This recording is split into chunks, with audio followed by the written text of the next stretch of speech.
Hello everyone, welcome back to a new video. এই মুহূর্তে আজকের এই ব্লগটা ভীষণ আনন্দের হতে চলেছে, কারণ আমরা যাচ্ছি বিয়েবাড়িতে। আর এই বিয়েবাড়িটা আমাদের এলাকাতেই। আর জানো তো, আমরা এখন যার বিয়েতে যাচ্ছি সে কিন্তু সুদেবের ছাত্রী। হ্যাঁ, সুদেবের ছাত্রীর বিয়েতে যাচ্ছি আমরা ফুল ফ্যামিলি। আমাদের ভীষণ আনন্দের একটা দিন। আর ওই যে দেখতে পাচ্ছ ব্যানারে ওদের ছবি রয়েছে, তো ওদের বিয়েতেই কিন্তু আমরা যাচ্ছি। তোমরা যারা যারা আমাদের এলাকা থেকে এই ভিডিওটা দেখছো তারা প্লিজ কমেন্ট করো যে কারা কারা সুদেবের এই ছাত্রীকে চেনো। একটা ভীষণ মিষ্টি মেয়ে। এই যে দেখো, এখানে দেখা হয়ে গেছে ওর মায়ের সাথে। তিনিও একজন ভীষণ মিষ্টি মানুষ এবং আমাদেরকে ভীষণ ভালোবাসে। তাই তার ইনভিটেশনে তো আমাদের যেতেই হতো, কারণ সকলের এই ভালোবাসাটাই আমাদের জীবনের সবচাইতে বড় পাওয়া। আর এই যে দেখো, আর একটা আমার ছোট্ট বোন কাকুন, এখানে কাকুন ওর পুচকিকে সামলাচ্ছিল। আর ও আমাদের ভীষণ ভালোবাসে। সকলে কি মিষ্টি করে সেজেছে, তাই না? আর যে কোনো ফ্যামিলি গেট টুগেদার বলো, সেটা বিয়ে বাড়ি হোক, অন্নপ্রাশন বাড়ি হোক, সব জায়গাতেই না এই যে সবার সাথে সবার দেখা আলাপ সাক্ষাৎ, এটাই কিন্তু মনে থেকে যায়। আর তাই জন্যই আমি সেদিন ভাবলাম যে একটা সুন্দর করে একটা ভিডিও করি, কারণ ব্লগ তো আজকের দিনটাই করতেই হতো। এদিকে দেবালিকা বসে স্ন্যাক্সকে এনজয় করছে। ওদের স্ন্যাক্সে ছিল কাবাব, ওদের সেই সাথে স্টলে ছিল ফুচকা, ছিল মকটেলস, ছিল আইসক্রিম, একেবারে এলাহি আয়োজন আর অসাধারণ অ্যারেঞ্জমেন্ট। এখানে আমাদের পাড়ার কাকিমারাও সকলে বসে রয়েছে এবং দেবালিকা তাদের পাশে বসে, অর্থাৎ এরা সকলেই দেবালিকার সমস্ত সুন্দরী সুন্দরী ঠাম্মা।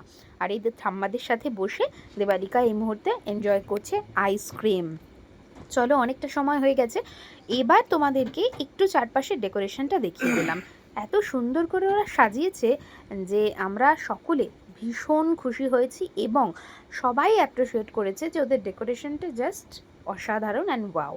আর এই যে দেবালিকার একটু মুখে আইসক্রিম লেগে গেছে বলে ওকে একটু টিস্যু এনে দিলাম। টিস্যু দিয়ে ও মুখটাকে এবার ক্লিন করে নিয়েছে। এদিকে অনেকটা রাত হয়ে গেছে। দেবালিকা তো আইসক্রিম খেয়েই নিজের ডিনার সেরেছে। এবার চলে গেছি আমরা ডিনার করতে। আর ডিনারে আজকে কি কি মেনুতে রয়েছে সবটাই তোমাদেরকে শেয়ার করব। সঙ্গে থাকো, তোমরা কিন্তু পজ করে মেনুটা দেখে নিও। আর জানো তো, এখন আর দেবালিকাকে আমার খাইয়ে দিতে হয় না, সে এখন নিজের হাতেই খাবারকে এনজয় করে খেতে শিখে গেছে।